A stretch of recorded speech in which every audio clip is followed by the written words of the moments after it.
Oi, oi.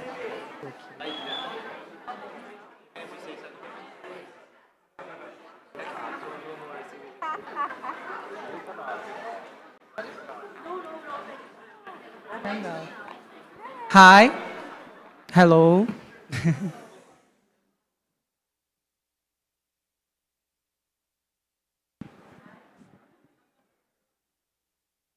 Hi, good evening.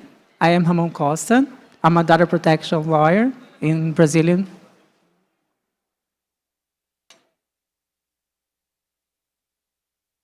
Just a minute.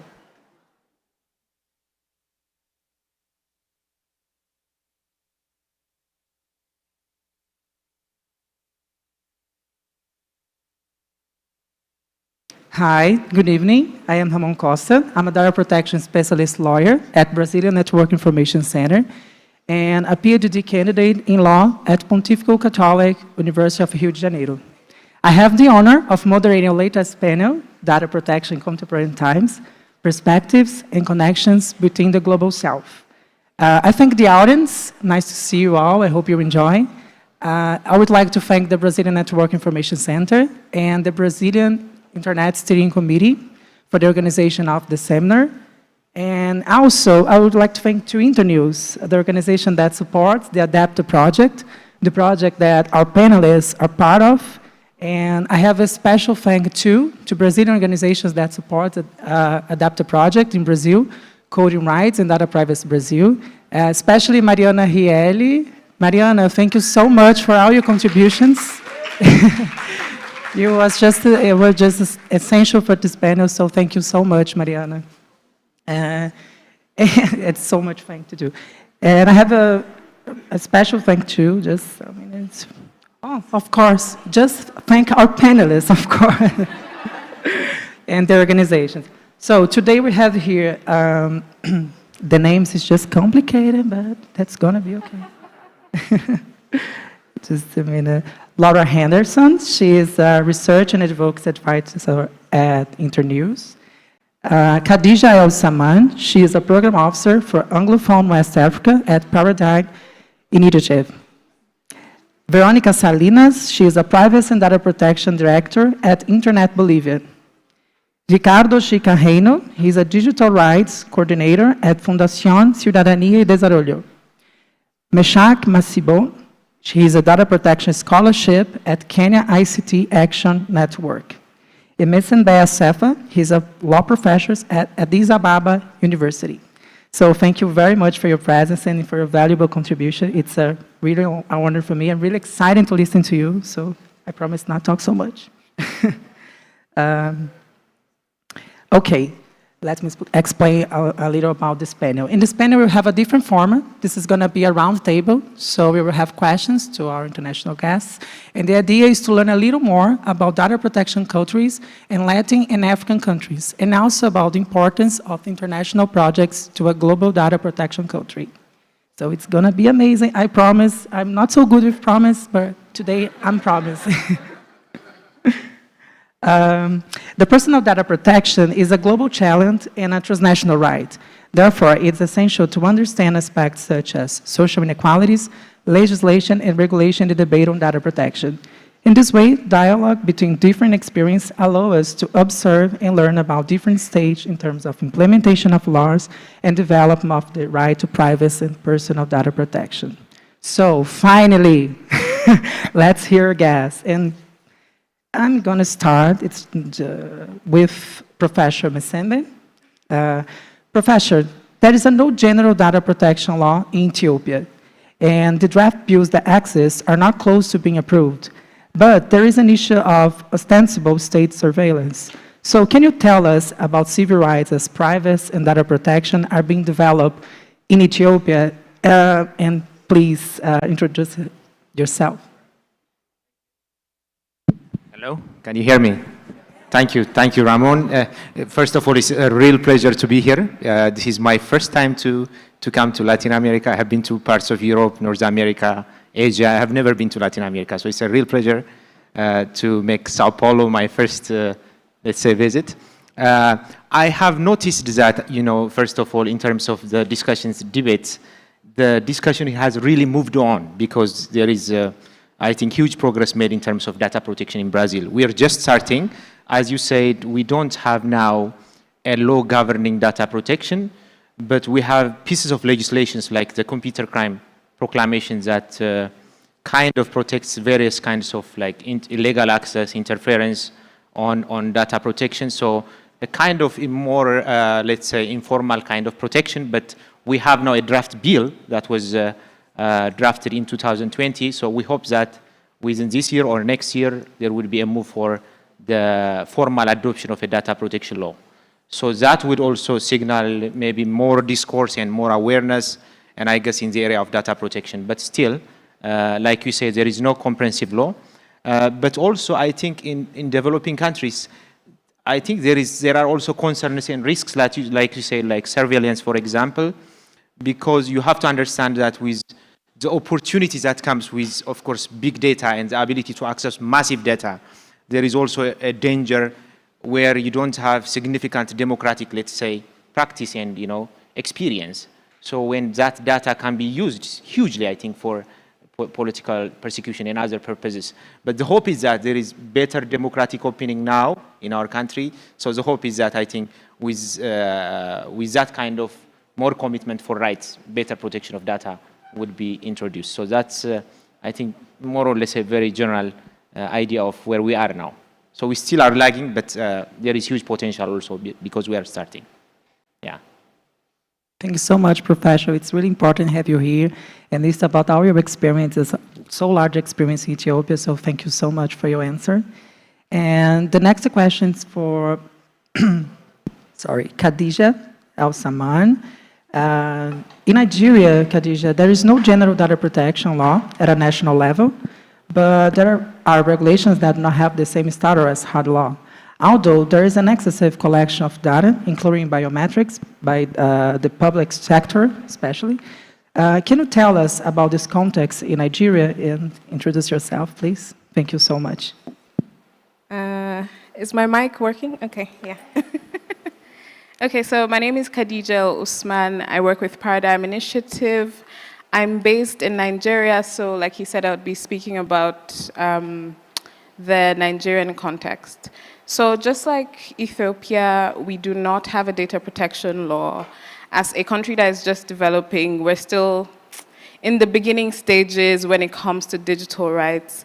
When the Marco Civil, the internet was passed in Brazil, we tried to mirror that to get that passed in Nigeria. The legislative houses passed it, but the president did not assent to it. So as of this time, we do not have any comprehensive law that speaks to rights on the internet.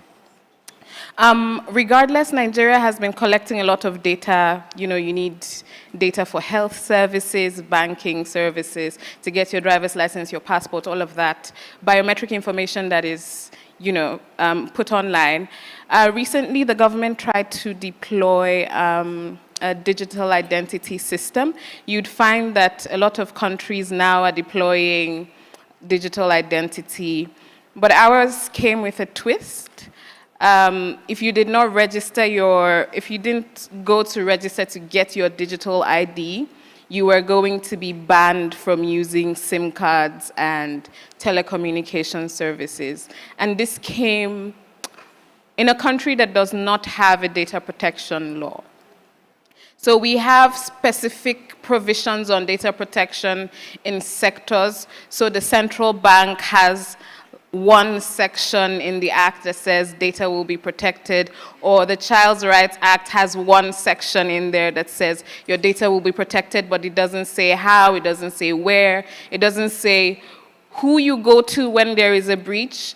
There's just so much missing, there's a huge gap in terms of data protection. You just know that you have a right to privacy, but after that, you don't really have any information. So there's a big distrust between the people and the government because the government is constantly collecting this data. There's a lot of surveillance, but there is no data protection. But it's also not, We also find that it's not a political priority. We had spoken about this outside with a few people, and I'm sure it's something that a lot of you can relate to. It is that, you know, people are hungry, right? People are struggling with things like electricity.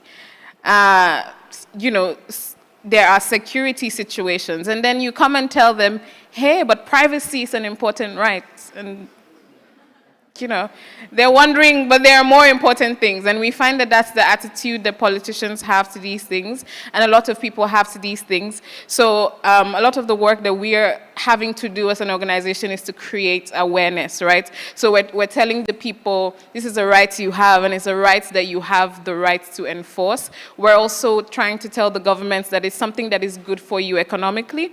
And then we're also trying to take matters about this to court so that the judiciary can learn more and know more about it so that these rights can be enforced better. So, just in time. Perfect, perfect. Thank you, Khadija, for your brilliant answer. It's really important to have you here. And this panel actually is really important to us to understand more about specific context, especially in African countries, because we know so much about this here, you know. Thank you so much for your answer. So the next one is Mashak Masibo. Mashak, Kenya has a data protection law and authority to regulate it, in addition to a specific constitutional guarantee of data protection. But we know that there are issues that limited the authority's independence. Can you tell us about the importance of the authority in Kenya and how you see the data protection in Kenya, especially about the role of the government in this context? And introduce yourself, please. Okay. Can you hear me, I think? Okay. I think my name, I think it's a bit clear. If I say it, I'll be repeating, but I'm Meshak Masibo. I work for an organization called KICTANet. In full, it's Kenya ICT Action Network. It's based in Nairobi, and it largely works in sort of shaping ICT policy, and particularly the data protection sort of concept that he's mentioned. I think he's really phrased the question really well, and I think also my other fellow panelists have really just echoed things that are really similar across different levels and countries. So it is true that Kenya has a Data Protection Act, and also additionally it has regulations and just a very robust legal ecosystem when it comes to data protection in the country. I think the challenge we have, I think, which ties into the question, is an implementation challenge. So there are issues when it comes to implementing the actual act and the laws. And the body that is mandated to implement those acts and sort of laws is the Data Protection Commissioner. So sort of tying with what he's saying is the fact that it's the challenges that it faces in sort of implementing what the act itself are.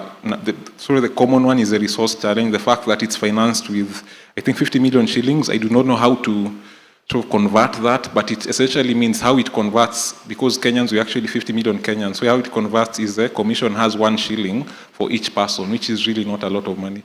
So there's that sort of challenge, that it's sort of a clear challenge that the commission, the agency faces, and then yeah, it sort of undermines its ability to independently execute its mandate. And then the other bit is just teething problems. The fact that it's a new agency, it's trying to recruit. Actually, when you visit their website, it's when they're sort of shortlisting their very first candidates to actually come and execute their role. So you see a situation where, in sort of my private capacity, or rather if you are filing a complaint and saying this company X is stealing people's data or is violating X and Y, it takes months for you to get feedback because the person who's supposed to respond to you hasn't been hired yet or is taking their interview. So there are those sort of challenges when it comes to implementing the act, and also just the practicality of it. There are also challenges that sort of affect its independence, because okay, the resource bit and the two bits, also there are also practical challenges, because practically I've tried to register a data processor with the system.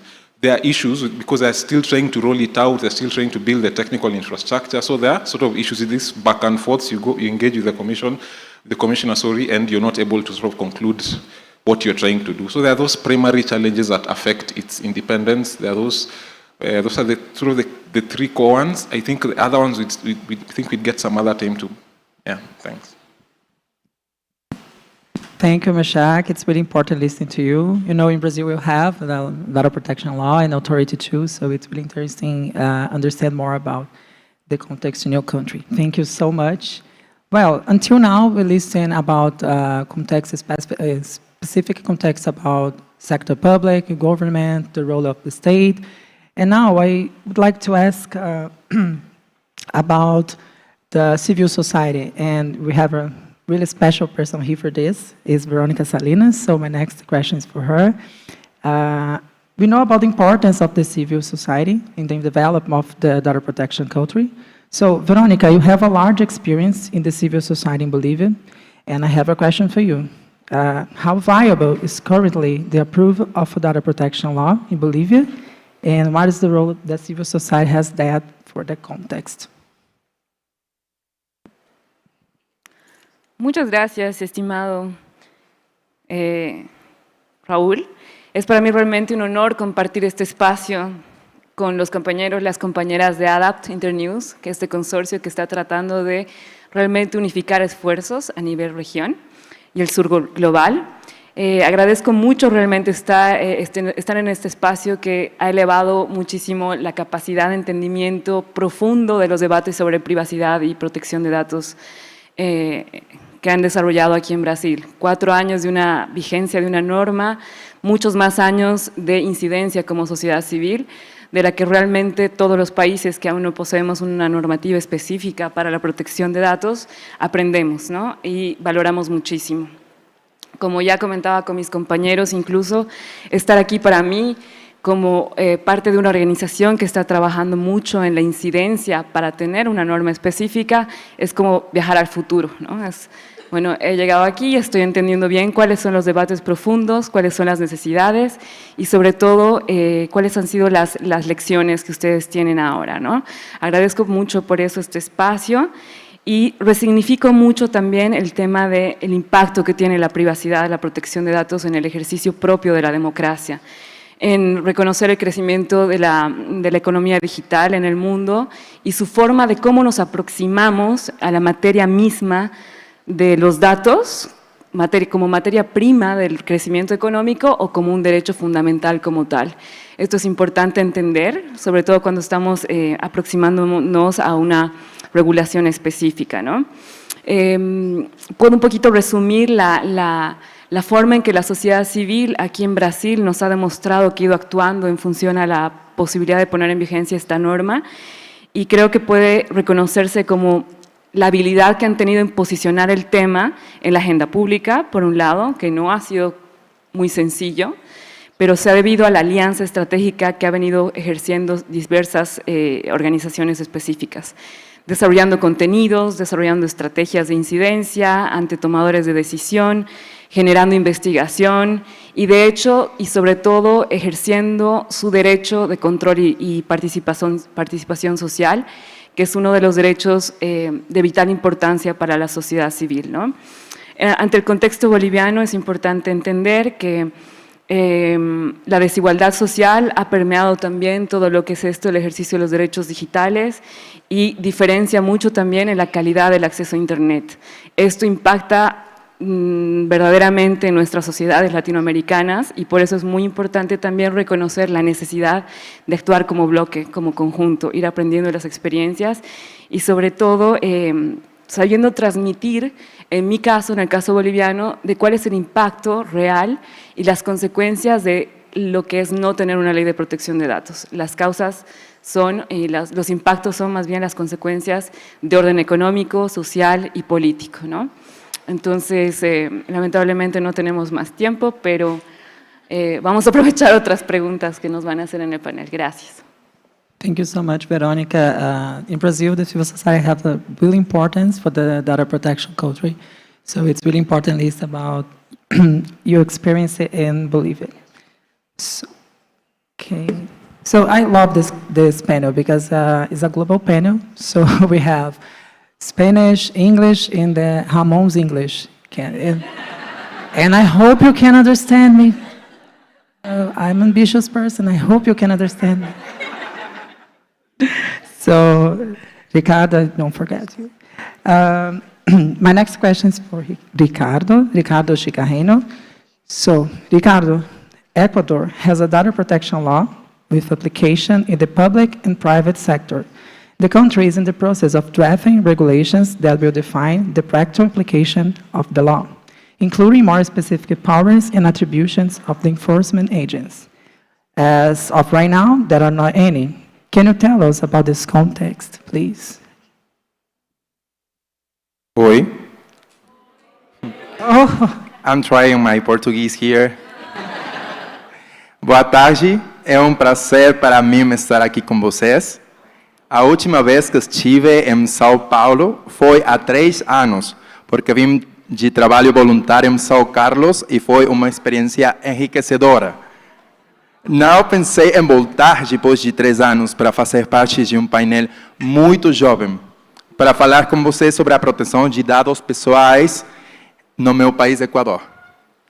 Y en efecto, lo que dice Ramón es bastante cierto. Nosotros en Ecuador aprobamos nuestra primera ley orgánica de protección de datos personales hace aproximadamente 1 año y medio.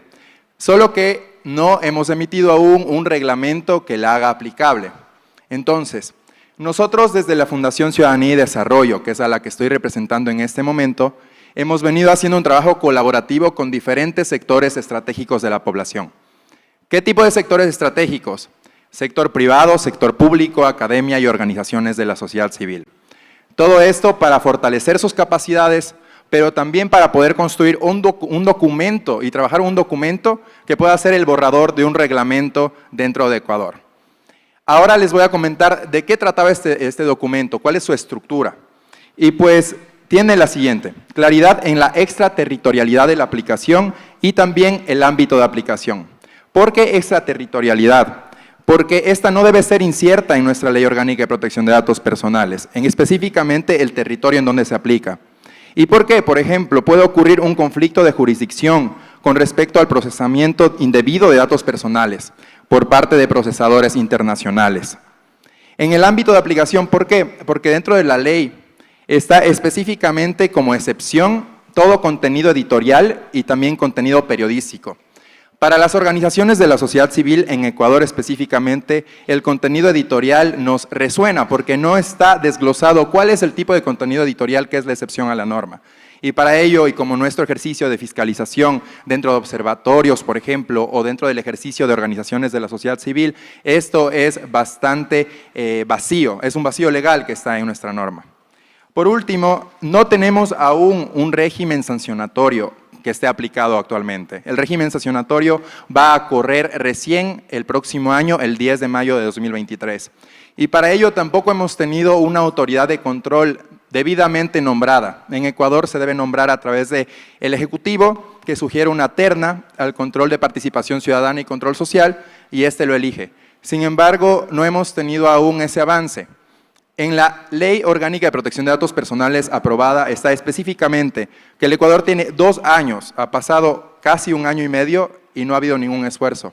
Se supone que debemos tener un enfoque preventivo y educativo para que la autoridad de control desde la Superintendencia de Datos Personales pueda primero capacitar a los funcionarios públicos, después a los responsables y encargados del tratamiento de los datos personales y después a la ciudadanía en general, aunque debería estar primera.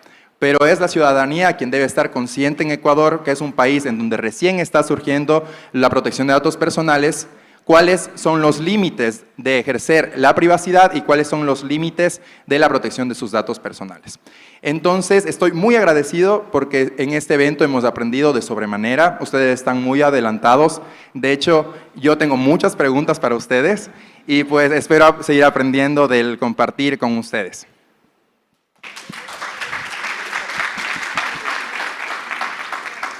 thank you so much, Ricardo. It's really important to listen to you. You're just amazing, brilliant. Thank you so much. And now I have a challenge from a new friend, you know, Laura Henderson. Laura, as a representative of organization meant to build a global network, how is it possible to set up and implement projects around different countries and their data protection laws, as well as brainstorm best practice and opportunities for cross-border collaboration? Thank you so much. I just want to start by thanking a lot of people for us being here. First of all, the organizers, in part because you gave everyone drinks before our panel, so thanks for that. Also to Data Privacy Brazil for bringing us here and also bringing together so many really wonderful people. Our wonderful fellows, you've heard a little bit from them, but they are so good. They're so amazing. I am constantly impressed. And now I feel like I come at the end of some really amazing conversations. So you asked me about how we can facilitate cross-border collaboration. And I just want to go back to something that Bianca said earlier today. She compared the 4 years of maturation for LGPD to the development of a child and the importance of being there through the child's early years to establish things. I think that's a really, really good metaphor, in part because you see the stages of our babies, our data protection babies. They need support. They need continuous support. You don't just give birth to them and leave them alone. You need to be there, and they need community. So it's lucky that we have this community here in Brazil, and hearing all of the things that you've talked about over the last 2 days. I mean, like, I'm American, so I'm impressed. I was glad that you didn't ask me about what's going on in the US, because if we're using the baby metaphor, I really don't want to talk about unborn children right now. Sorry about that. I had a glass of wine. But back to your actual question, collaboration. So part of this project, part of the reason that we wanted to establish this project is when, at least in the US and especially in Europe, when we talk about data protection, we talk about GDPR. And of course, GDPR is important. Of course, we need to think about that. Of course, it's a lot of the impetus for why things are being passed. People care about harmonization, they care about cross-data flows, but there's so much innovation and there's so much amazing stuff that's coming out of other countries. And so we wanted to hear from all of these amazing people and the organizations they work for and your organizations and learn. I am, coming from an American organization in DC, like, what do we know? Literally, what do we know about passing data protection laws? And in the really hard work that has to come with enforcing these really complicated laws, nobody knows the right answer. And so for us, it's really thinking about, what can we learn from each other? And I, again, want to underline and shout out the work that Data Privacy Brazil has done for this consortium. They really brought together these organizations in a series of workshops and asked them these exact questions. When it comes to public awareness raising, what have you done? What have you seen? What are the challenges you're facing? And how do we learn from each other? And how do we get better collectively? Because this is a cross-border issue, like, I constantly tell people I know in DC, you have to be listening to the Brazilians. Like, they know way more than you do. And shout out again to Rafa, because the FTC has an open call for public comments, that there should be public comments coming from outside of the US, because there's a lot of knowledge to be shared. So I will stop there, but thank you for the question. Again, thanks for having us. On time. Thank you so much, Laura. It's really important to listen. She leaves for the applause. Laura, I just have one more question. Tell me about the context in USA. I'm kidding. Do you have like 3 hours? So, thank you so much. A lot more alcohol. No more alcohol. Okay. Thank you so much, Laura. Now we have the second round, and this is going to be easier, just for me, because I don't have the responsibility to answer anything. So, but in the second round, it's really going to be easy, because in the second round of questions, we have the same question for all, and we can follow the same order of answers. So the question is, dun, dun, dun. What are the main challenges you see in their countries for developing a data protection culture? And how do you see a path of a global convergence on the subject of data protection? Actually, are 2 questions, so sorry. Yes, please, Professor. Thank you again for the opportunity. So, you know, as we are starting on data protection, obviously, I think the biggest challenge for me is the knowledge gap that people have. Privacy issues, as much as they are so significant, they are not really still in the public consciousness. So it's more than awareness. Creating awareness is one, but, you know, providing more, let's say, public consciousness that can trigger more public action for privacy issues, data privacy issues to come to the public conscience is becoming very huge. Some of the work we did in ADAPT was exactly to create that public awareness so that, you know, the data protection becomes a big issue in the country and you know, more organizations and the citizenry is engaged in these issues. Another is technical and resource capacity. Now, you don't just adopt laws without having the physical, the institutional structure. So the draft law, for example, proposes for a data protection commission. Now the discussion we have is that if you're going to create an independent commission, you need the human resource to supply and to provide the technical capacity and the financial capacity to run that agency or authority. So there is huge, I think, also experience to get from maybe Brazil.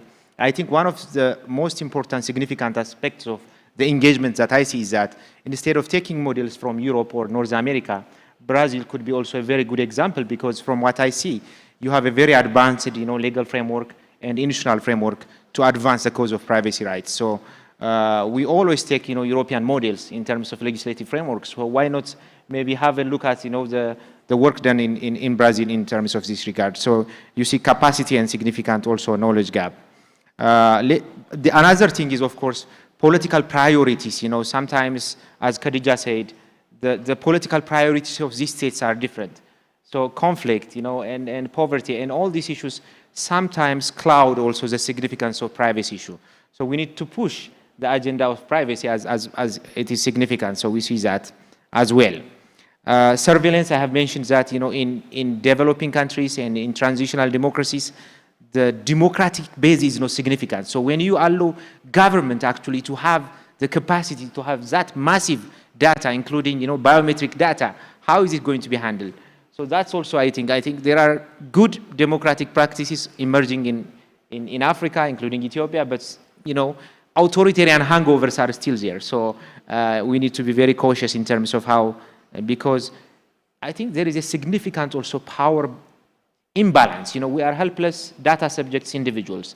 The data controllers are either government or corporations. So in that kind of dynamics, you know, how do you really make sure that me, the helpless individual, who is giving this huge amount of data, how is that data going to be protected? So this is also another huge challenge, I think.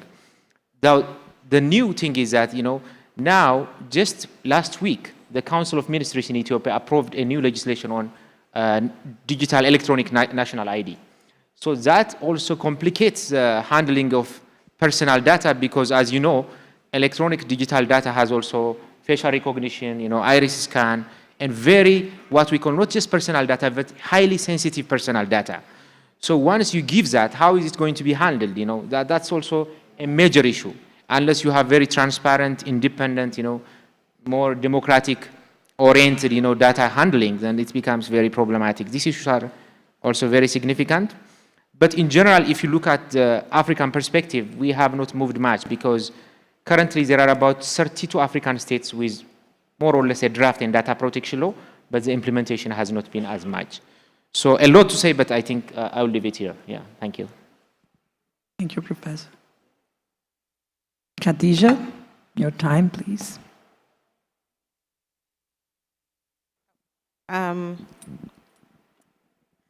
So before we started, we had an inside joke that he was going to say everything that there was to say.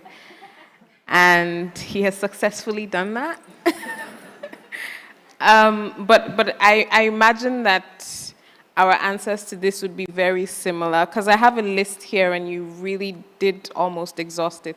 But for us, one of the things that I think would be unique to Nigeria is sort of reconceiving the agenda for data protection. You know, right now, the government is looking at technology and technology companies as a cash cow.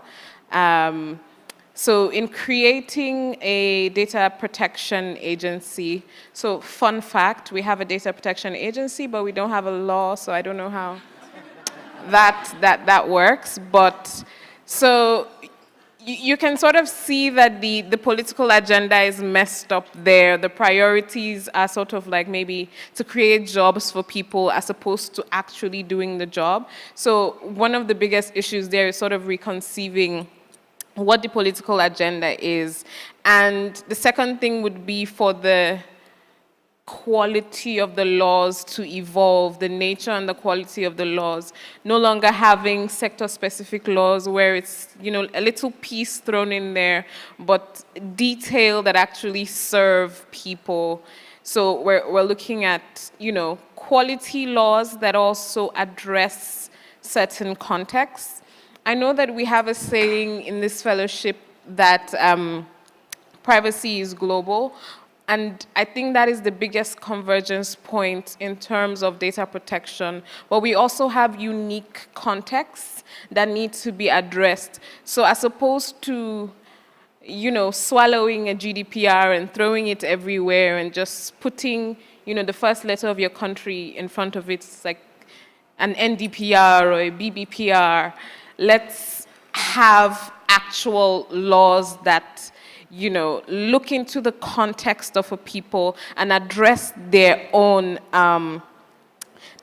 needs when developing policy, strategy, and legislation. So another thing I think is necessary is where legislation does not exist, we need to interact with courts more.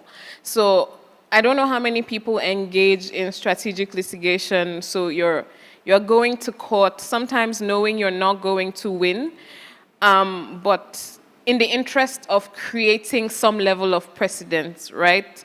So you want to make sure the judges exercise their brains and learn more about these things. Judges are usually like really old guys that don't know how to use their computers.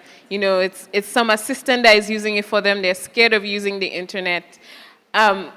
We have to make sure that they address these issues. So sometimes even when you know that you're not going to win, you need to take it to court so that the next person that comes, the judges would have read more, learnt more, and would have created some level of precedent that makes it better for other people to come and enforce their rights.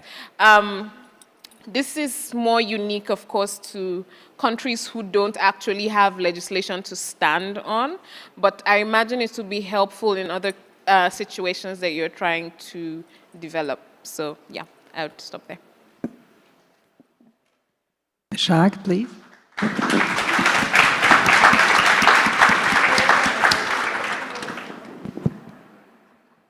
Okay, thanks. And I think I'll start with, probably I won't have another chance to say how beautiful I think your country is. It's very beautiful and very sort of energetic, and everyone is active. It's different. I think in Kenya we are more logical, but you guys are very active and happy, and it's really exciting to just experience that bit.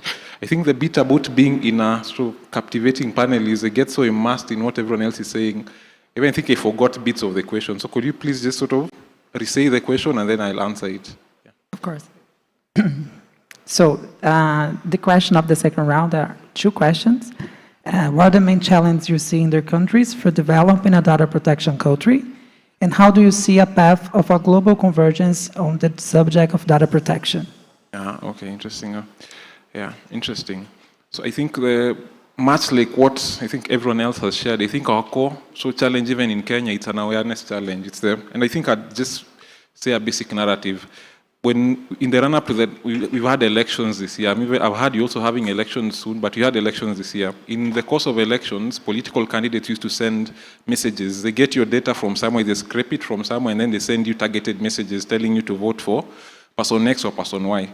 My own mom, got a similar message like that, being told that on this day, go and vote for this and this person. That meant her information had been stolen from somewhere, or someone had taken information without her consent and wanted her to vote for them. So I told her, do you know what? They are breaching your right to privacy. Then she asked me, what is privacy?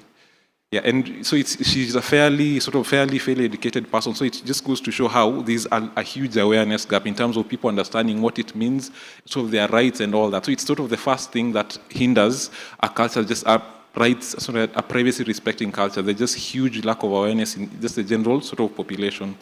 And beyond that, I think the other things I'd mentioned, the fact that it's also at the implementation level, trying just sort of to implement the act, there are issues technically implementing it, the resources, the fact that the commission is resource-strapped, the fact that it's still trying to hire, it's still trying to operationalize, to become independent, to gain more teeth. And I think the question also brings out a really important thing, because I think there's a cross-border nature of, in terms of data breaches, especially what we've experienced as a country, something like Cambridge Analytica and all of the, in the 2017 elections, they have a cross-border angle to them. So I think it's also, there are also larger issues, like even we have local issues with companies like Facebook and how they're handling people's information and just their policies. The fact that we often feel they do not respect people's right to privacy and their data protection sort of rights, but we are unable to air them because of sort of, we're told we are, for lack of a better term, lightweight in certain sense. So it's harder for you to advocate against a big tech company, against a big corporation as one country. So I think the key way forward for that is to be able to galvanize voices together and say, okay, we're going to approach it from a global south perspective. And let's say if you're coming and saying, we have an issue with your corporate structure, with the structure, how you're handling your privacy policies and how you're handling the local people or people from our particular demographic. So it's it's that collaborative energy is what will be able to sort of get them to listen to our demands, also sort of change what they are doing to sort of keep them in line with our local context. So beyond that, also just appreciating just beyond big tech, just the general view that, especially in the global south and Africa as a context, it's an interconnected concept. Like it's very interconnected. Someone breaches even the whole issues of if you're transferring information illegally to a different part of the continent or a different part of the world, and then from that context it's breached or it's shared without the consent of the original owner. Implementing, sort of enforcing against that needs you to spread your wings beyond your original location. So I think that's how you see in terms of the challenges, and that's why if we synergy. I think the ultimate solution is a synergy, a galvanization of efforts towards advocating together as a global South community, as opposed to one individual country. Yeah. Thank you so much. Gracias. Yo quería adicionar un poco el comentario sobre, me imagino todas las sociedades pasan por esto, ¿no? De cómo logramos moderar un poco el impacto negativo que puede tener frente a la opinión pública cuando empiezas a regular ese tema de la protección de datos o cualquier cuestión vinculada a la digitalización de las sociedades. En el caso de Bolivia es muy difícil, ha sido y puede ser un poquito difícil moderar el impacto sobre la opinión de que la gente piense que se trate justamente de regular el ejercicio de la libertad de expresión, por ejemplo, ¿no? Eso ha sido algo importante de tomar en cuenta para hacer incrementar la cultura de protección de datos. También es importante ver cómo una estrategia, cómo llegar a los tomadores de decisión, a los políticos, a los legisladores, de cómo adoptar este nuevo marco jurídico va a demandar una institucionalidad y por ende va a demandar recursos económicos, ¿no? Es una cuestión difícil de posicionar frente a los tomadores de decisión porque es una institucionalidad que además demanda la independencia. Ustedes ya saben el proceso que eso conlleva. Otras cuestiones importantes para la comprensión de la opinión pública de la gente es justamente algo que se recoge de esta experiencia, de este auditorio, es que una normativa así dota a las personas no solamente de un marco que les da la garantía de dónde acudir en caso de que un derecho esté siendo vulnerado o violentado, ¿no? Sino que les da un nuevo repertorio, como se dice, un repertorio, una narrativa específica legal para que ejerzan de manera eficaz y efectiva su derecho a la privacidad, en este caso, ¿no? También está el tema de otorgar la legitimidad a la toma de decisiones, a la política pública basada en evidencia. Los datos tienen ese valor, que es justamente no solamente un valor económico de cambio, sino el valor de que cualquier política pública esté fundamentada en datos y en información evidente, ¿no? Esta narrativa que también había comentado antes tiene que ver con lo que favorece con la creación de valores jurídicos nuevos en un contexto digital actual que nos muestra que ya no se puede continuar sin mirar esta necesidad, la demanda eminente que no solamente es nacional y que refiere a un contexto global que no responde y no respeta ningún tipo de frontera, ¿no? Básicamente, yo podría englobar esos retos como para desarrollar la cultura de protección de datos en mi contexto.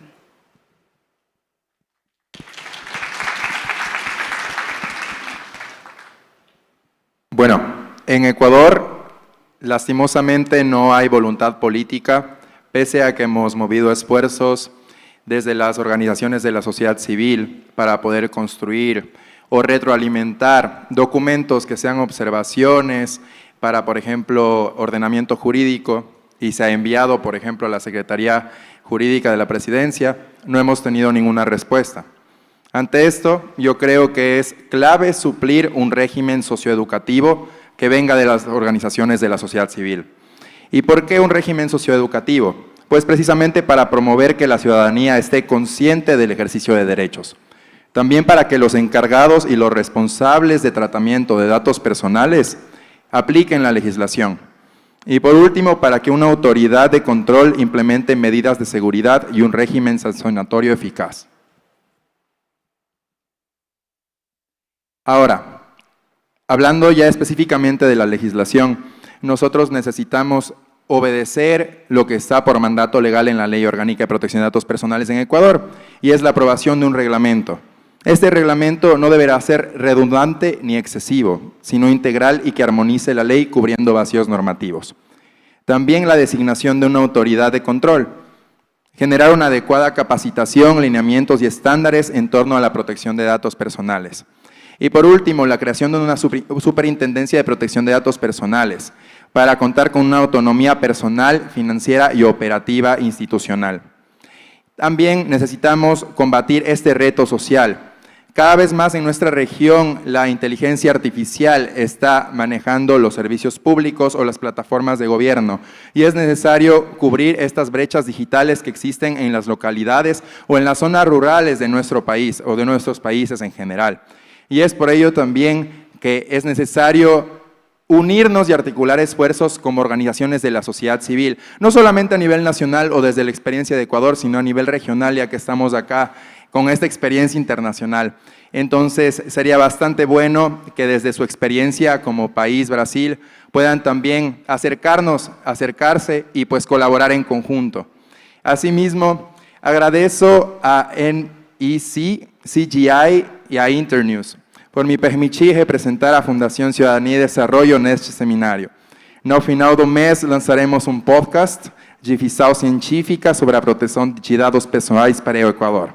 Procuramos chegar aos cidadãos de forma criativa para que desmitifiquemos os nossos direitos digitais e seja algo de que falemos progressivamente nas nossas sociedades. Muito obrigado.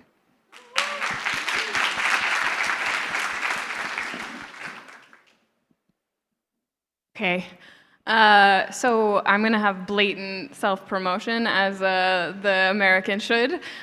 So we worked with many people on this panel and in this room recently to put together a report based on interviews and focus group workshops with regulators and civil society from 11 countries in Africa and Latin America about the challenges that they're facing when it comes to implementing and enforcing data protection laws. And so I can talk from a researcher perspective, so I'll push up the glasses on my nose that don't exist and just say, and I'm basically repeating everything that all these brilliant people already said, but these are some of the things that we found from this research, and again, self-promotion, but we just translated the report into Portuguese and Spanish. So I encourage you to read it because I can't say everything that's in it, and we really want people to read that report and some of our other resources and see how we can take these kinds of conversations forward. But first, there's a real need to cultivate local expertise in a lot of these countries. I think that a lot of the people that we've worked with, there are 1 or 2 organizations in their country that are even thinking about data protection. And that's a problem because you need to be able to advocate, you need to be able to convince policymakers who, as our panelists have said, have a lot of competing priorities that this is an important thing, but also if the only motivation for passing data protection law is a harmonization with Europe, then you are really only doing it to check the box and not to actually protect the data rights of citizens of the country. And so there needs to be an effort from countries like Brazil, who have so much expertise, to work with organizations in other places to really build that up and be able to be the advocates that they need to be. Second, independence is key. I don't need to tell you that. I know that you experience that all the time. And so financial and structural independence, that's something that came up over and over again. And for organizations that work in countries that haven't passed laws, your experiences are really important for them to hear about, so that they can really convince governments that, yes, you have to put resources towards an independent regulatory authority.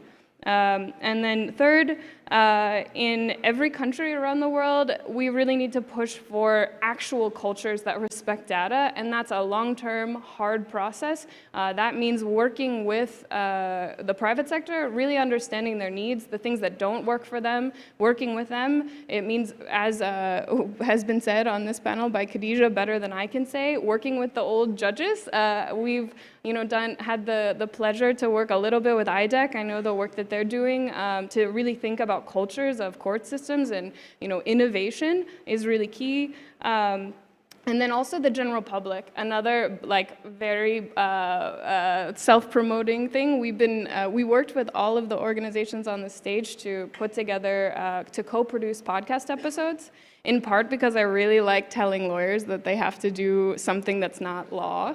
But pushing people who have expertise, who talk about things technocratically, to talk about data harms in a normal way that works for normal people. You can talk to your grandmother or your aunt about. And then let's talk about big tech. Is anyone from Meta in the room? I think that we saw, with the Save WhatsApp campaign, what's possible when countries in the global south come together and think about all of the resources that are at the disposal. And you see organizations in the US start to pay attention, and of course, there's so much power here.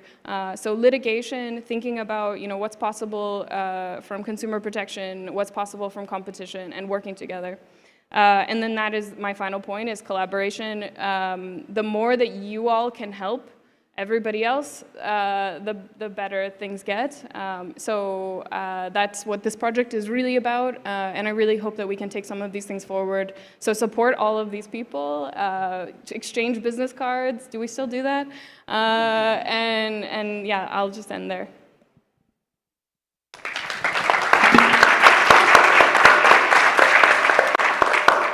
Thank you all. It was amazing. I need to say, I love this panel because it's like my first TV show, Data protection, your mind, with Ramon Costa. But so, do we have questions in the audience or online, please?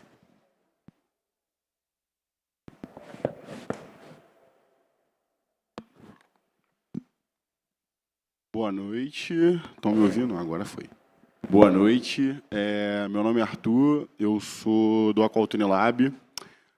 Gostaria de agradecer, em nome do Acompanhe Lab, dos diretores que estão aqui do meu lado, a Carolina, o Paulo Renan e o José Vitor, a Isabel está lá fora. A palestra de vocês foi sensacional. Vou pegar minha colinha aqui. A minha pergunta é a seguinte. Tudo que a gente fala de proteção de dados, normalmente a gente acaba importando da Europa. E a gente sabe que o continente sul-americano, o próprio continente norte-americano, o continente africano, enfim, todos fora da Europa têm outras questões, outros problemas. E aí, nossas necessidades, por vezes, são diferentes da Europa. Então, como a gente pode contribuir entre nós, sul-americanos, norte-americanos, africanos, dentro do tema de proteção de dados e ajudar a crescer nossos contatos e resolver nossos problemas e anseios numa troca entre nós. Obrigado, gente. Boa noite.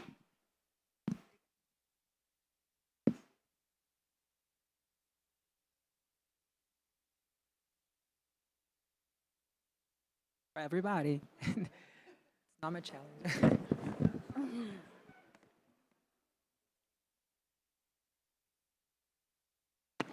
Boa noite, obrigado por estarem aqui. Eu sou Polinho e trabalho numa organização chamada Data Lab. E muitos de nós aqui estamos trabalhando para o banimento do reconhecimento facial na segurança pública. E nós já tivemos diversas iniciativas e ações muito legais, muito que vão alinhadas a esse debate. E agora a gente está se preparando para conversar com a população total, assim, todo mundo, que é para justamente a gente tentar trazer e responder a esse maior desafio que quase todos vocês falaram, né, sobre o awareness da privacidade e tudo mais. E a gente tem um grande desafio que é justamente falar sobre privacidade dentro dessa temática, onde a população que mais sofre com isso, que é a população negra, tem outras prioridades e outras urgências. E nós estamos escolhendo fazer esse gancho, nós estamos pensando em capturar a audiência, a atenção, com um discurso que é: o governo está investindo muita grana numa tecnologia que é falha, ao invés de poder colocar essa mesma grana numa tecnologia que é muito ruim em outras coisas. E aí eu não poderia deixar de aproveitar essa oportunidade de perguntar de vocês: e aí, o que vocês acham dessa ideia? De falar sobre esse tema, não pelo caminho da privacidade, que é muito importante, mas mais pelo caminho do, cara, o governo está colocando uma grana numa coisa que não nos interessa e que é ruim. Então, eu queria ouvir se vocês acham que isso funciona ou se vocês têm uma outra sugestão de caminho para a gente fazer esse debate. É isso. Obrigado.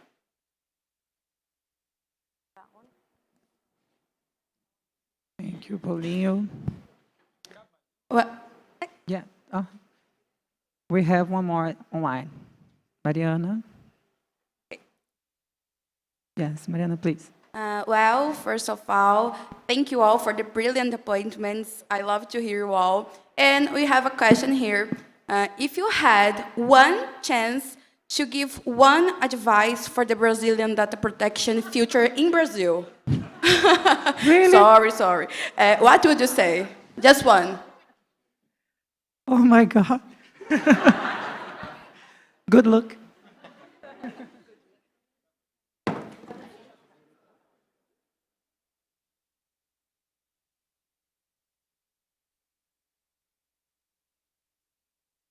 So, you can answer this free, and please. Thank you.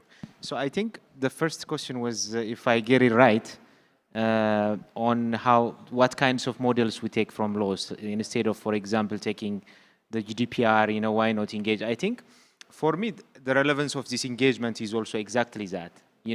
Because I think it's better to have, even if there are institutional and normative experience sharing.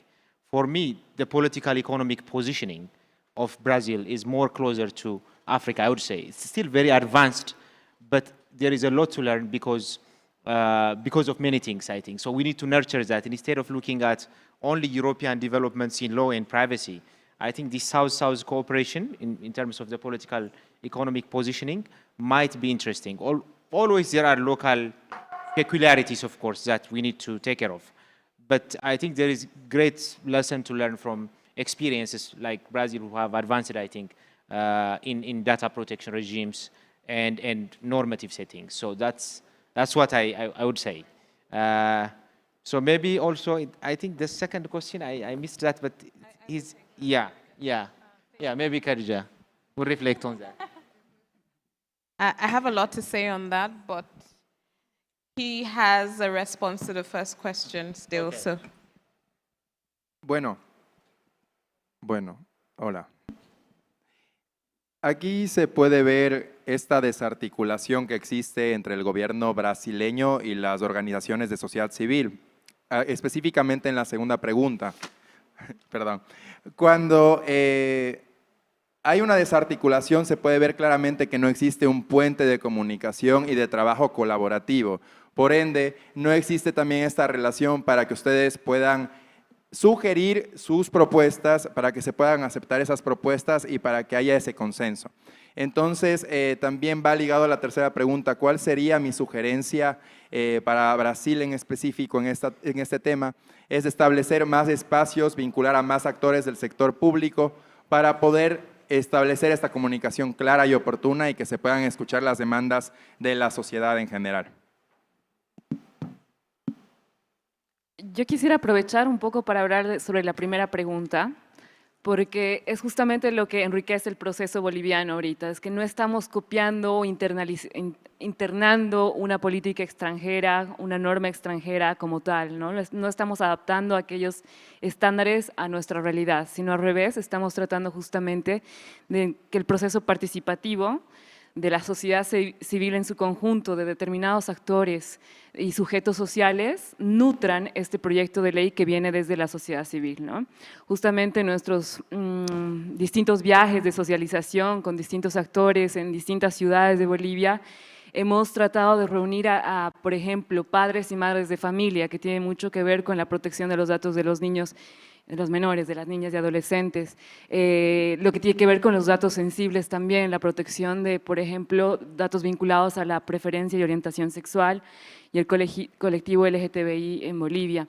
Hemos también interiorizado esta norma con, por ejemplo, lideresas políticas que se ven muy expuestas en las redes a que se vea y se proyecten sus datos como una forma de acoso y violencia para minorizar su impacto político como líderes, por ejemplo, ¿no? Entonces, hemos recogido la impresión de distintos sectores y estamos tratando justamente de que nuestra norma, si bien responde a un estándar que todas las normas, por ejemplo, la brasileña tiene y otras que ya están en vigencia también, responda a un contexto nacional, un contexto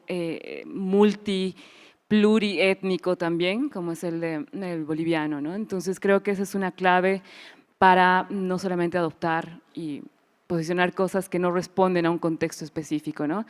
Y yo mucho consejo no puedo dar a Brasil respecto a esto, porque justamente estoy yo aquí como un radar para poder llevar algunas lecciones, pero creo que es importante dejar, no olvidar que la privacidad es un derecho humano y discutir y generar más contenido desde esa perspectiva para ver cómo esto se conecta con la realización de todos los demás derechos, ¿no? Cuando uno pierde de vista esto, entonces también pierde impacto y quizás solamente termina siendo una herramienta para regular, sancionar económicamente a empresas y nada más, ¿no? Entonces quizá sí sería bueno eso de generar contenido, y eso además nos serviría a todos los demás. I will, okay. So just addressing the second question, which it was more or less asking how we would go about awareness, especially towards Black people and, you know, the competing priorities. So I found that question quite exciting because a lot of the work that I've been doing in terms of data protection in my country at this time is focused on creating awareness. So generally, right, I'm sure those who do research here would tell you, you do a lot, you write. Laura was just plugging a report, but how many people are going to read it, right? Only those who actually need it, the academics like the professor here, those are the only people who would actually read the reports. You'd find that, especially with our attention span now as a generation, you know, the younger people, you need to translate this information into an easier way for them to consume. So Laura was talking about podcasts. As an organization, Paradigm Initiative has done 2 short films. So we try to translate digital rights issues in Africa into a film for people to watch and see and, you know, just create new contexts. We also, during this project, recently we just released a radio drama of 3 episodes where we tried to put together what data privacy issues would look like on an everyday, in an everyday conversation, to people. So you're no longer talking in abstracts, right? You're not using the big words. You're not saying data protection, privacy, and all the words that an average 16-year-old doesn't understand. You're putting it in a drama in a way that they can relate. And in terms of how to couch the message of awareness, you want to use what is important to those people.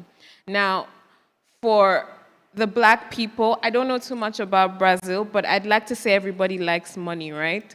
So you want to connect their privacy to their money, for instance. It's like, if you do not have your data privacy, you're going to lose money because so and so and so.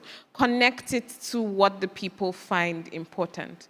So you would find that somehow your data is connected to the health systems. So you have to frame it in that context so that they can relate to it, so they can take it personally, and they can they can now advocate for it. Once people have taken that issue personally, the advocacy will go beyond you. You're no longer telling them, they're now telling their friends, hey, don't do this, hey, don't do this. You should advocate for this or against this. So in terms of what we would do better, or what we would tell Brazil, we're not in the position. We're really not in the position to say anything, but just listening to what everyone has said in the panels today, I would say it would be to ban facial recognition.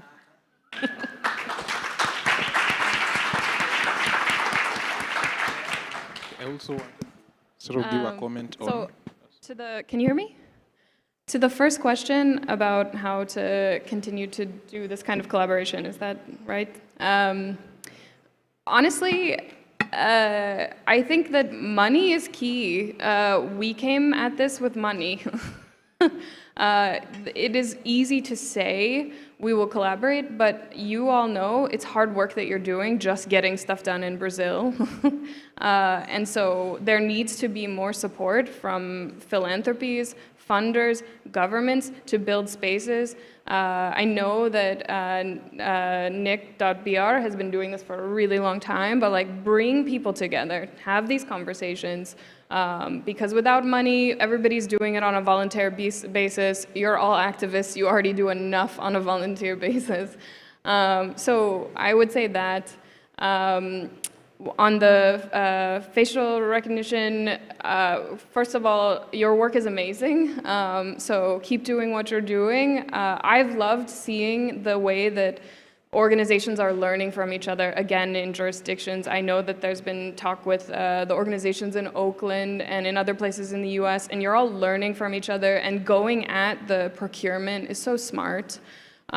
So keep doing that work. And to what Khadija said, yes, no one's going to read my report, I know, but maybe people in this room will. But when it comes to telling stories, I just want to highlight some of the other work that's being done by the people on this stage and their organizations, because Khadija mentioned the radio drama. Ricardo and FCD just put together a fictional story. It's like a satire that is set in a bank when there was the national data leak in Ecuador, and everyone in the bank is blaming everyone else. And we're trying to tell these stories in ways that really get people to care, because I know in Ecuador that everybody's data being leaked made people care. So thinking about windows of opportunity, thinking about narratives. And I know that Internet Bolivia's work, like when they had a national legislation that maybe was going to go through, and then there was a political crisis, what do you do at that point? Did they give up? No, they went to the local level. They went to municipal level, and they started talking to people about what they care about when it comes to data. And I remember talking to Eliana and being like, she was like, we didn't think they were going to care. And people did care. They cared about their children's data rights. They cared about women in government who are being harassed, and they linked that to their privacy. So we have to listen to regular people and find out what they care about and talk about it that way. And then what I would say to Brazil, my first thought was, there's a song, Be Thankful for What You Got. But that's my like petty American side, because we can't pass anything ever. But I will say, keep going in what you're doing and pushing things forward for Brazilian citizens, but also keep supporting and being that model, I think, for other countries. So you're inspiring to all of us, especially me.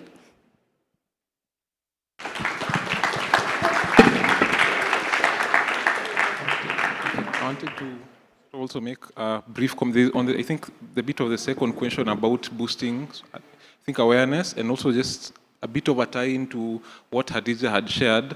What KickTernet we've been trying to do, in addition to just trying to contextualize it to the audience, is we made use of social media platforms. So we made use of Twitter, because you see, like, everyone has access to Twitter.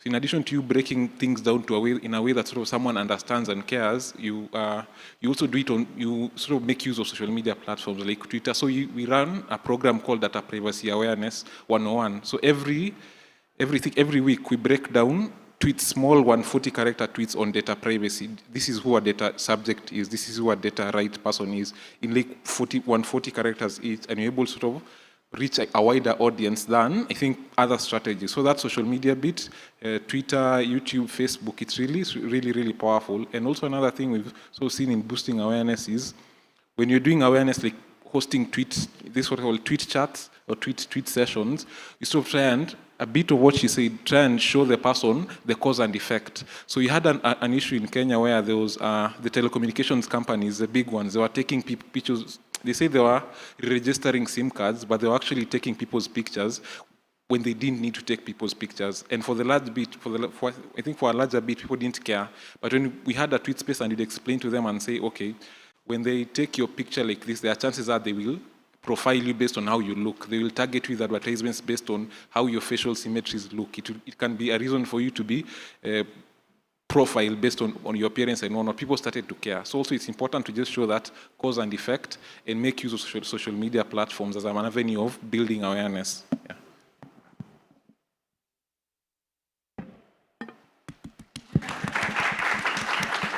Thank you all. Thank you all. Well, we have more free questions in the audience. Of course we have. My audience is the best audience. So. Hi, posso falar em português? Posso? Sim. Depois de uns vinhos vai ser difícil falar em outro idioma, viu? Em primeiro lugar, eu quero agradecer demais ao painel, viu? Eu quero confessar que esse era um dos painéis que eu mais esperava, porque quando nós falamos de Sul-Global, nós sempre pensamos no Sul-Global como um objeto das tecnologias, né, que é produzida no Norte Global. E nós precisamos pensar na gente como sujeitos, né? Como sujeitos, como protagonistas, e pensar aí nessa revolução industrial 4.0 e pensar nesses avanços tecnológicos voltados à nossa realidade, aos nossos valores. Portanto, pensar num painel Sul-Global pensando em tecnologias é fundamental para o próprio desenvolvimento humano, né? Como nós podemos aproveitar essa janela de oportunidade para desenvolver nossas habilidades voltadas às nossas necessidades e nossos valores. E aí eu queria me apresentar. Meu nome é Rafael, eu sou mestre em Direito da Regulação pela FGV e eu estudei governança de plataformas e moderação de conteúdo online. Então eu vou me permitir, eu não poderia perder essa oportunidade, de perguntar sobre o meu objeto de pesquisa, porque eu não poderia perder a oportunidade de ouvir esse painel sobre o que vocês pensam a respeito, né? Primeiro eu vou ser muito breve, definindo moderação de conteúdo como qualquer interação que essas plataformas, essas redes sociais têm com o conteúdo produzido pelos usuários, quais sejam a indicação desse conteúdo nas timelines, a retirada desses conteúdos da plataforma, retirada de usuários da plataforma, a deplatformização de usuários, né? E aí, pensando nessas plataformas como grandes companhias tecnológicas sediadas no Norte Global, né? E nesse sentido, o que eu queria perguntar é como que a governança dessas plataformas pode refletir os valores do Sul-Global, num contexto em que nós exercemos diversos direitos fundamentais nas plataformas. Nós buscamos emprego no LinkedIn, nós realizamos ativismo político nas plataformas virtuais, nós dividimos memórias, nós dividimos momentos, passamos momentos com amigos. E como que a governança dessas plataformas pode refletir nossos valores? E aí eu trago até um exemplo que nós vivenciamos no Brasil, Foi constatado que uma determinada comunidade indígena tinha uma baixa adesão vacinal na pandemia do Covid-19, e foi constatado que havia uma campanha de desinformação específica para aquela comunidade, utilizando o idioma daquela comunidade indígena, o que tornava praticamente, virtualmente impossível a moderação daquele conteúdo. Então, pensando nesse exemplo, pensando nesse tipo de desafio, como que as plataformas virtuais podem refletir nossos valores e pensar nas nossas necessidades? E mais uma vez agradecer esse painel tão brilhante.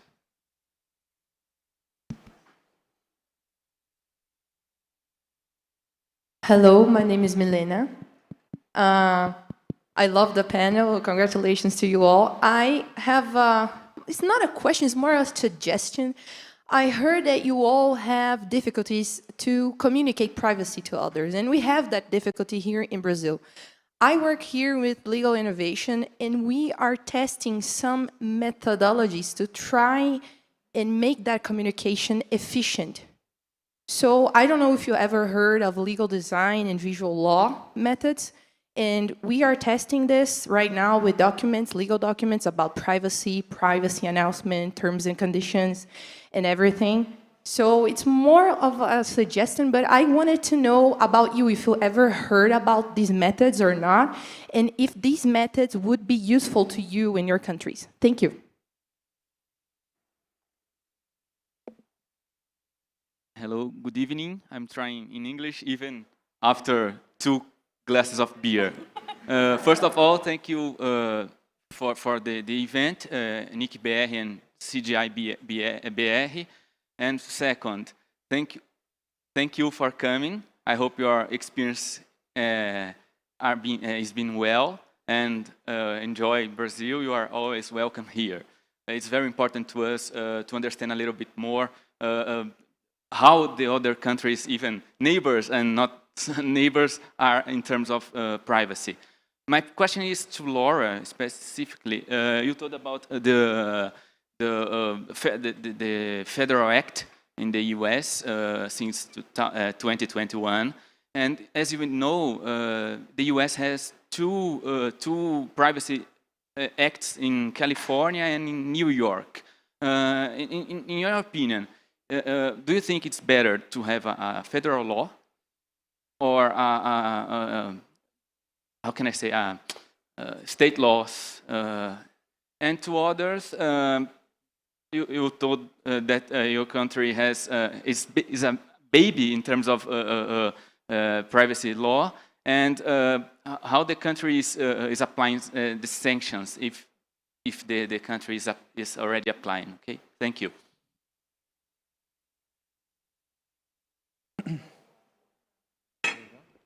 I really thought I was going to be able to not talk about the U.S.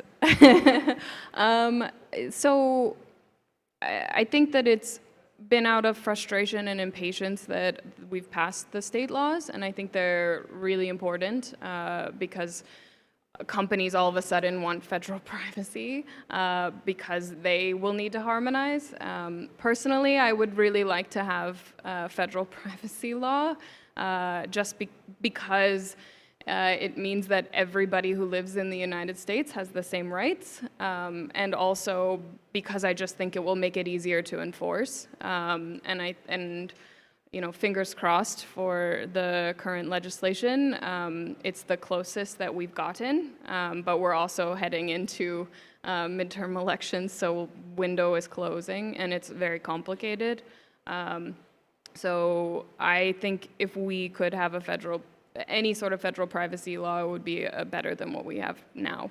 And you know, as when it comes to soft power, it's kind of embarrassing being an American. Actually, I really like it, being an American and talking about data protection, because we're behind. I mean, we're not engaging in these conversations in ways we should at the global level. So I think having learning from GDPR and what's worked and maybe what's been harder, like no one is pretending that GDPR's enforcement has been the greatest thing. I mean, I think if you talk to the Irish DPA about capacity, they will laugh at you. So I just think we need to be learning from each other as we're building new legislation.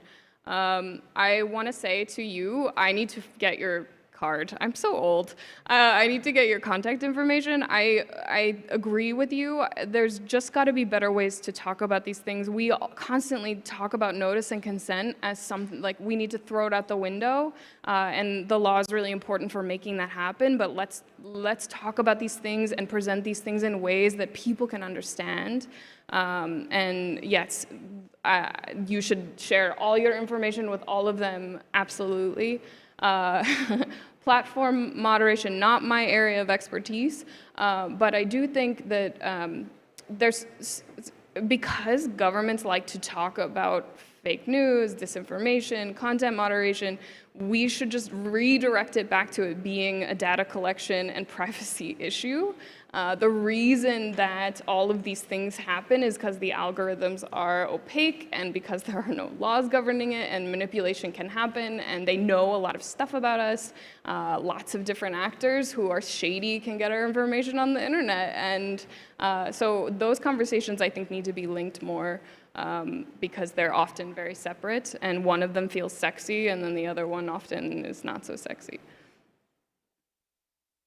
But I think sexy.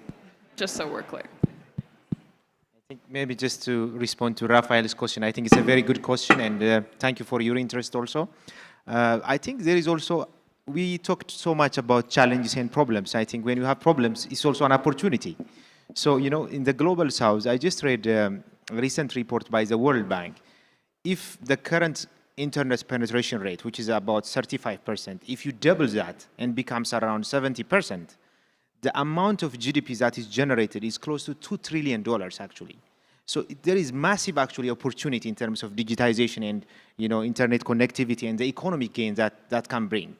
So as much as there are huge challenges as well, I think, you know, utilizing the digital space and, you know, having the infrastructure has also huge economic potential. So even just doubling the internet penetration, imagine generating $2 trillion.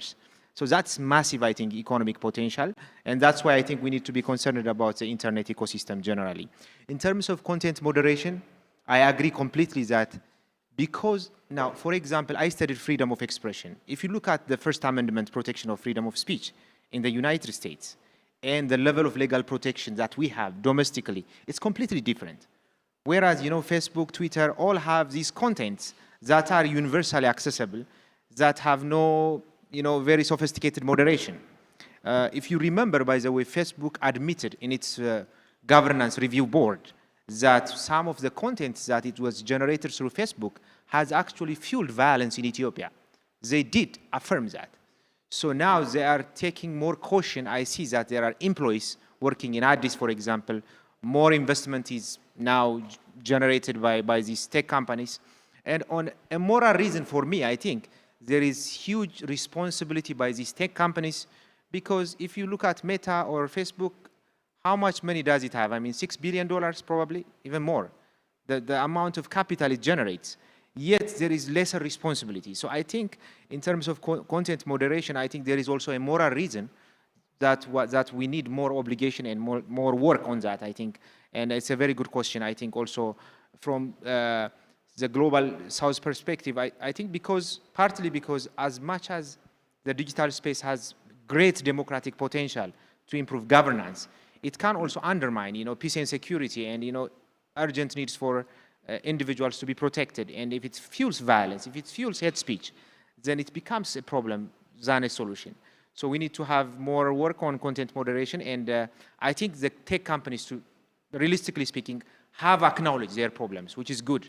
So they have themselves admitted that, and more work needs to be done on that front. Yeah, thank you. So there's this huge sign saying time out. And there is so much still to be said, but I'm going to try to rush through it because I have a response for everybody. So first thing on content moderation, I'm about to say something very controversial, but I think Meta's model is in the right place. In the sense that they do this thing where they call on people in specific communities to contribute to how certain content should be moderated. You know, what would be hate speech and stuff like that. So I was once on a community consultation on abuse on Muslims and what we Muslims would see as being hate speech and stuff like that. So it's why I love the democratic process in an ideal situation is that you bring different people in a room, everyone has a voice. We get to say what we think is right, what we think is wrong, and then come to like a central conclusion. And I feel like that is where we should, that is the approach we should take in terms of content moderation. It's not someone waking up from some place being offended by something and saying, you know, take this out, cut this, cut this, without necessarily involving the people who it directly affects. So I feel like that is how we should look at it. And no, I've never heard about the methodology before, and I think it's worth discussing. In terms of the, so I'm clearly rushing through this, right? In terms of punitive measures, I mentioned very briefly earlier that we don't have a remedy pipeline. So what we do right now is the Constitution says your right to privacy is guaranteed, but this Constitution was passed in 1999, and it only specifically mentioned that your rights using telecommunication services, which was like as far as technology had gone at the time the Constitution was being written was, and that was as far as the eyes of the draftsmen could see. So now you have to go to court to try to enforce those rights and try to translate how far technology has gone.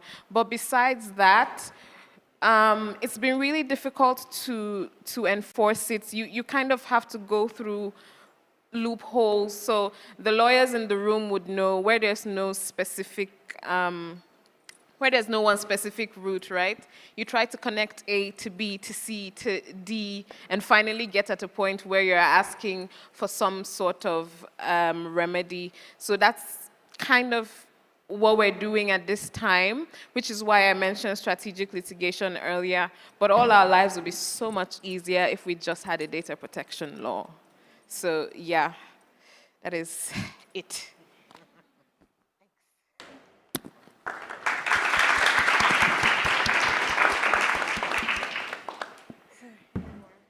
Can I just say one thing before these lights caused me to have a seizure? No one ever thanks the translators, and I know they're mostly here for us. So thank you, translators, for your work today and yesterday.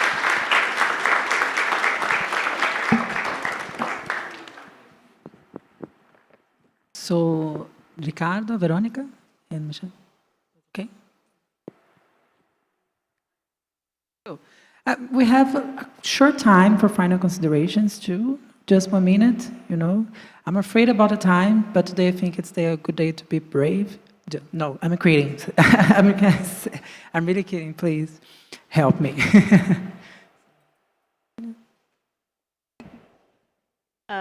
I'm just excited to go to Samba after this. But really, thank you all for being the last people in the room.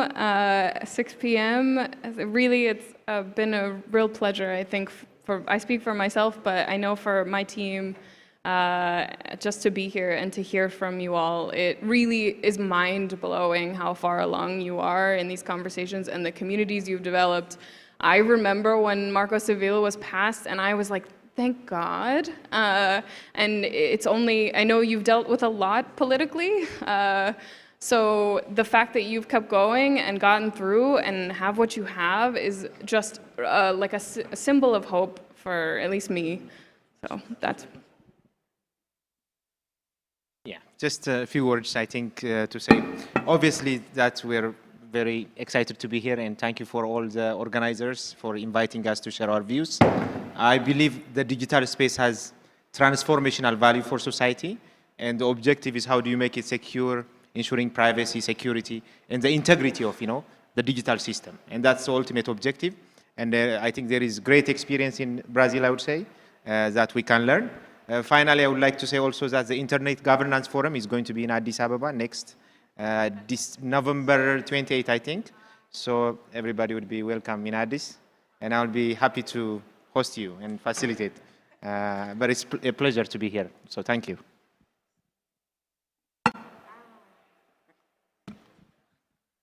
Okay, I'm tired of talking, so thank you so much for having me here. It's my first time in Brazil as well. It's my first time in this part of the world, actually. So it's been a fantastic experience, and I look forward to experiencing the city. I know this is not what I was supposed to say, but I'm out of words, so thank you. Eu falei tudo, gente. Bueno, quería agradecerles, les admiro muchísimo a todas las organizaciones aquí presentes, desde iniciativas como cubrir brechas digitales en localidades y con idiomas nativos, hasta temáticas que en Ecuador no se están abordando aún. Me voy con mucha esperanza de este país, me voy con muchos modelos y metodologías que se pueden replicar allá con la sociedad civil y sobre todo gracias a ustedes por compartir su experiencia con nosotros. Igualmente, me sumo al agradecimiento. Estoy muy contenta de haber participado de este espacio. Agradezco mucho la facilidad que nos han dado para estar acá, desde la traducción hasta el espacio final para poder compartir con mayor soltura con todos y todas ustedes. Me llevo las lecciones que ustedes tienen como país y también apuesto sobre esta cuestión de la alianza de sociedad civil, ¿no? Y que continuemos con esto. Muchas gracias.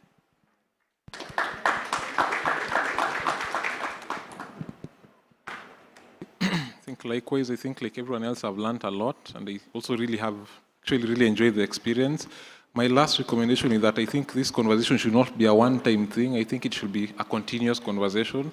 I suggest if maybe there's people signing with emails or something, this can be like the content of a continuous thread. Like, I don't know if you know Quora, we just talk about best practices and just have it as a continuous thing as opposed to a one-time sort of conversation.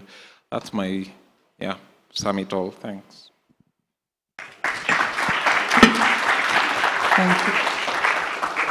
Thank you all. It was an honor. And the best part is now I have so many international friends. Thank you so much.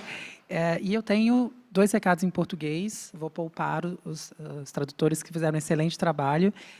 A gente tem disponível um link no YouTube que também vai ser enviado por e-mail de vocês, para vocês fazerem uma avaliação do evento, que eu espero que seja muito positiva.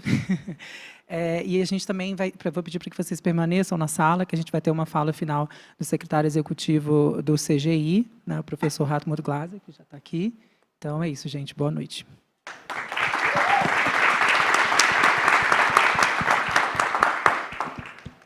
Depois dessa semana, ou desses 2 dias de evento, a gente só pode dizer, como dizem os americanos, uau, que coisa fantástica!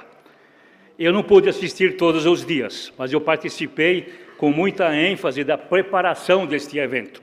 Como secretário executivo do CGI, um dos patrocinadores deste evento, provavelmente que mais se envolveu na preparação, é uma alegria muito grande ver o sucesso. Eu sempre sonho no Brasil de a gente lutar por algo que aparentemente não é viável, é difícil, é desafio. O CGI lutou pelo MCI, pelo Marco Civil da Internet, 6, 7, 8 anos para ser aprovado. Nós já fizemos 12 eventos como esse. Hoje termina o 13º. E o nosso sonho era ver uma agência, uma autoridade de proteção de dados funcionando. E faltam muito ainda. Eu faço parte do conselho da Autoridade Nacional de Proteção de Dados. A gente tem reunião 2 ou 3 vezes por mês. É um trabalho muito grande e nós queremos prosseguir. E eu quero animar todos os países do Sul-Global. Se nós temos um sonho, se temos um desejo, uma vontade, se nós unirmos os nossos esforços, nós vamos chegar lá. Vale a pena insistir. A única forma, e o nosso governo do CGI é multissetorial, onde nós ouvimos toda a sociedade, trabalhamos junto com o governo, e aliás, muito baixinho, o governo é minoria, a maioria não é governo. E nós conseguimos resultados fantásticos. Há 26 anos eu sou o secretário do CGI.br. E podemos olhar para uma caminhada de vitórias. E hoje terminamos mais uma vitória.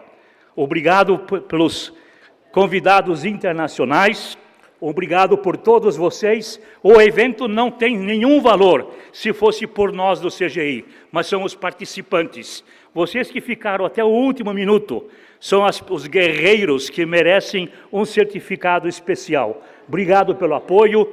Eu não quero mencionar nomes, 20, 30 pessoas se envolveram na comissão de programa, muitas pessoas na infraestrutura, pessoal no som, no áudio, na tradução, realmente é fantástico. Eu preciso terminar, porque senão vai piscar a luz mais um pouco, de repente termina a nossa luz aí eu fico sozinho aqui. Então, pessoal, uma promessa que estaremos de volta para o 14º seminário no próximo ano. Obrigado por todos.